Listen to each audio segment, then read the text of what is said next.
How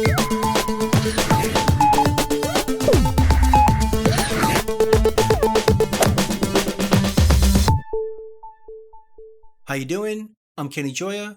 Welcome to another one of my tutorials. In this video, I'm going to show you how to create pumping synths in Reaper. Now when I mention pumping synths, I'm talking about those synths or thick pads that pulse to the music in EDM or electronic dance music, or a lot of pop tracks as well, where you take a synth and have it pumping or pulsating along with the tempo of the song. So a track in front of us that's similar to that.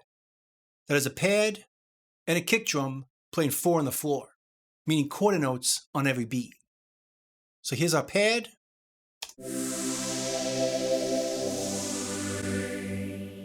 And here's the kick.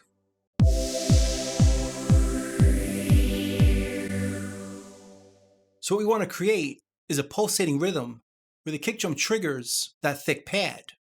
So it pulsates or modulates along with the kick drum. And we could do that with compression, or more specifically, sidechain compression. Let me show you. Now this track is still MIDI. There's a virtual instrument plugin creating that pad. So in that situation, we'll add the compressor after it. So I add another plugin. I'm going to choose the REAPER compressor, but really, any compressor will work. So if we play it now, the pad that's on the track is going to trigger the compressor.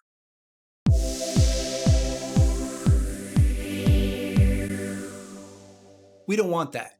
We want a kick drum to trigger the compressor. So to do that, we have to switch our detector input from main left and right to auxiliary left and right. But how that works is based on our routing pins up here. This is the routing for this plugin with our main inputs and our auxiliary inputs. But if you notice right now, there's nothing set up for the auxiliary inputs because you have to create more channels to make it work. So we'll go to the routing on the pad and we'll change this from 2-track channels to 4 channels. So now if we go back to the routing on our pins, we'll see now input 3 and 4 are patched in to auxiliary left and right, which is now triggering our compressor. So now if we send our kick to 3 and 4 on this track, that's what's going to trigger the effect. So we grab the routing on the kick track and then drag and drop it on the pad, and it creates a send. We'll switch this to be pre-fader.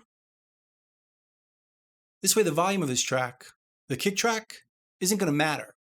It's going to send the same signal to a pad no matter what. We want that. But we also have to switch what channels are being sent where, right over here. So audio 1 and 2 on the kick is going to 3 and 4 on the pad. This way I don't hear it coming through this track. It's just going to trigger our compressor right from here. So now let's look at this and see that the kick is triggering the compressor.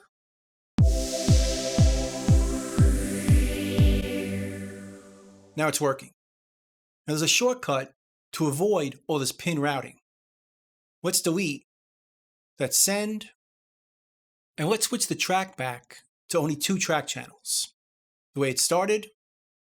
What we can do instead is drag and drop this, still make it pre-fader, then right over here, we can create new channels right from our send. So send 1 and 2 is going to 3 and 4, and now this track has 4 track channels. So it added them for us. So now let's start playing with this.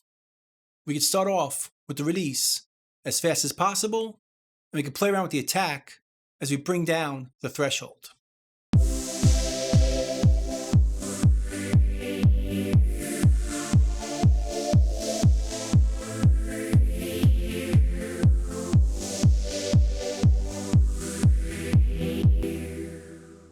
Now if we bring down the threshold a lot, it'll create a gating effect. where it cuts off a lot more completely.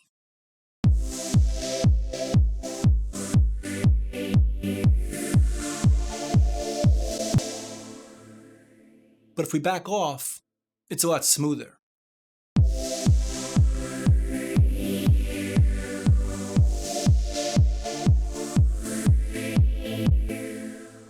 And to hear this effect a lot clearer, we could turn off the kick track in our main outputs. We can't mute it because that's going to affect the compressor, but we can remove it from the master parent send. Hold on Alt on the PC, Option on the Mac, click this, and we're not going to hear it, but it's still going to be sending to our pad.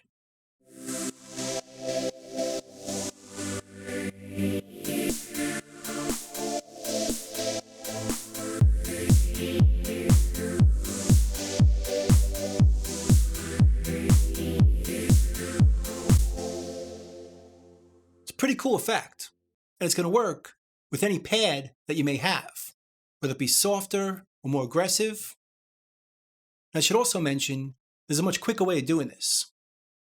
Let's delete this, put this back to 2 channels, delete the send, and let's start again. This time, let's add the compressor,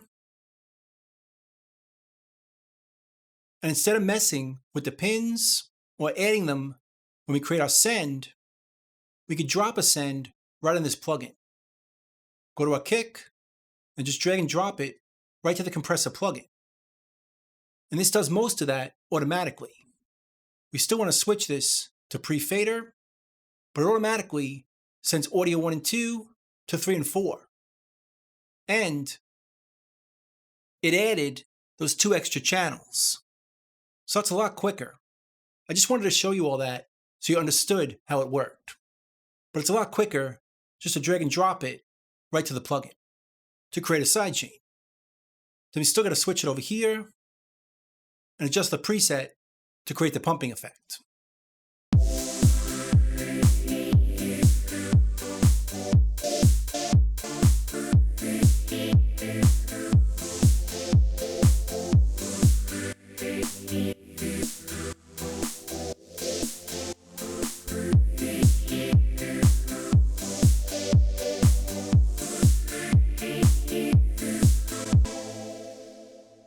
Pretty cool.